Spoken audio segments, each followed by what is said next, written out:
ভূপেন হাজৰিকাৰ আৰু এটা আমোদজনক দিশ হৈছে কলংপৰীয়া কবি দেৱকান্ত বৰুৱাৰ পিছতে তেখেত অসমৰ আটাইতকৈ স্মাৰ্ট আৰু ৰোমান্টিক ডেকা ল'ৰা। শ্বিলঙৰ ধুবিঘাটৰ সেই গোস্বামীৰ ঘৰৰ ছোৱালীকেইজনীৰ পৰা আৰম্ভ কৰি চৰ্দাৰ বল্লভভাই পেটেলৰ পৰিয়ালৰ প্ৰিয়ম্বদা পেটেললৈকে খুব সুন্দৰ আৰু সক্ষম যোগ্যৱান ছোৱালীসকল তেওঁৰ প্ৰেমত পৰিছিলে। আৰু এইটো এটা অসমীয়াৰ কাৰণে আচলতে অসমীয়া ডেকা ল'ৰাখিনিৰ কাৰণে সেই সময়ত খুব ঈৰ্ষাৰ বিষয় হৈ পৰিছিলে। আৰু তেওঁৰ প্ৰতিদ্বন্দ্বী মানে তেওঁৰ অগ্ৰজ ব্যক্তি এই বিষয়ত দেৱকান্ত বৰুৱাইহে তেওঁৰ লগত প্ৰতিদ্বন্দ্বিতা কৰিব পাৰিছিলে। সেই বিষয়ে নকওঁ আৰু, কিন্তু দেৱকান্ত বৰুৱাৰ প্ৰেমতো খুব যোগ্য ছোৱালী পৰিছিলে।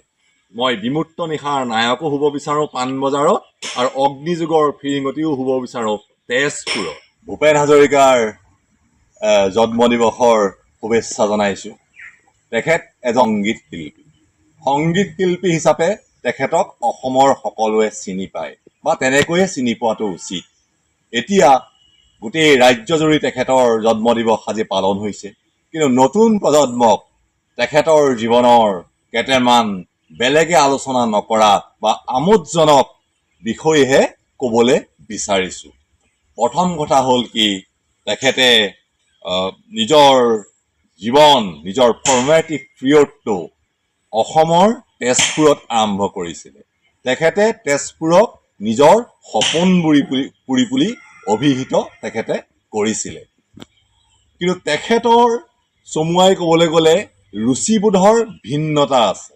এনেকুৱা নহয় যে তেখেতে একাগ্ৰতাৰে সংগীততে নিজকে মনোনিৱেশ কৰিছিলে, তেনেকুৱাও নহয়। তেখেতে সাংবাদিকতাও কৰিছিলে, আৰু সাংবাদিকতা অৱশ্যে পিছৰ জীৱনত তেখেতে অলপ বাদ দিছিলে।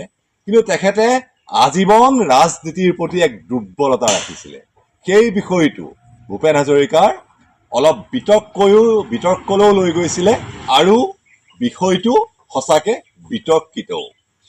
নাওবৈচাৰ নাম আপোনালোকে শুনিছেনে? অসমৰ উত্তৰ পাৰে অৱস্থিত এটা সমষ্টি। নাওবৈচাত ভূপেন হাজৰিকাই ইলেকশ্যন খেলিছিলে আৰু তেখেত জিকিছিলে। জিকাৰ পিছত ৰাইজ কি হৈছিল জানেনে? ভূপেন হাজৰিকাক নাওবৈচাৰ মানুহে, তেতিয়া নাৰায়ণপুৰলৈকে বোধকৰো নাওবৈচা সমষ্টি আছিলে, ভূপেন হাজৰিকাক তেতিয়া সমষ্টিৰ মানুহে লগেই নোপোৱা হৈছিলে। ভূপেন হাজৰিকা MLA বিচাৰি হাহাকাৰ। বহুতে এনেকুৱাও ঘটনা ঘটিছিলে, তেখেতে গান গাই থাকোঁতে এপ্লিকেশ্যন লৈ যায় MLAৰ চহী মাৰিব লাগে কাৰণে। গানৰ মাজতে তেওঁ এপ্লিকেশ্যনখনো নপঢ়ি পেলাই এনেকৈ চহী মাৰোঁতে কাগজখনো ফাটি যায়গৈ। তেনেকুৱা আমোদজনক ঘটনা ঘটিছিলে, আৰু বহু প্ৰত্যক্ষদৰ্শীয়ে তেতিয়া আমাক এই বিষয়টো কৈছিলে, কাৰণ সেইফালে আমাৰ মামাহঁতৰ ঘৰ কাৰণে মই এই বিষয়টো জানিছিলোঁ। ইয়াৰ পিছত তেখেতে মঙলদৈ সমষ্টিৰ পৰা এবাৰ নিৰ্দলীয় খেলি পেলাই অসমৰ টাইগাৰ বুলি কয়, মানে অসম গৌৰৱ পাৰ্লিয়ামেণ্টত হেম বৰুৱাক হৰুৱাইছিলে। মানে তেখেতে ভোটটো বিভাজন কৰাৰ কাৰণে কংগ্ৰেছৰ প্ৰাৰ্থীজন জয়ী হৈছিলে। ভূপেন হাজৰিকাৰ ৰাজনৈতিক জীৱনৰ আটাইতকৈ বদনামী সময় আছিলে সেই সময়।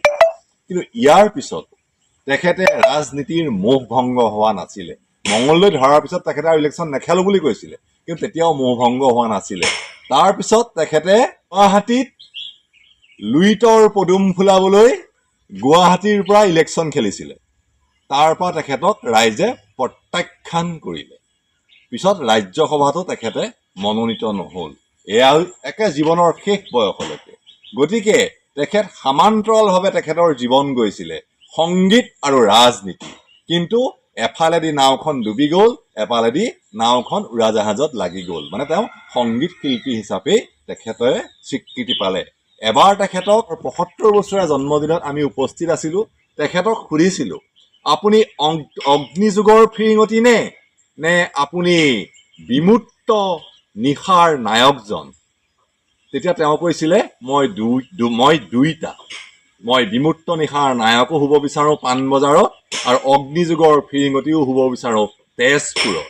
ধন্যবাদ। জয় গুৰু শংকৰ।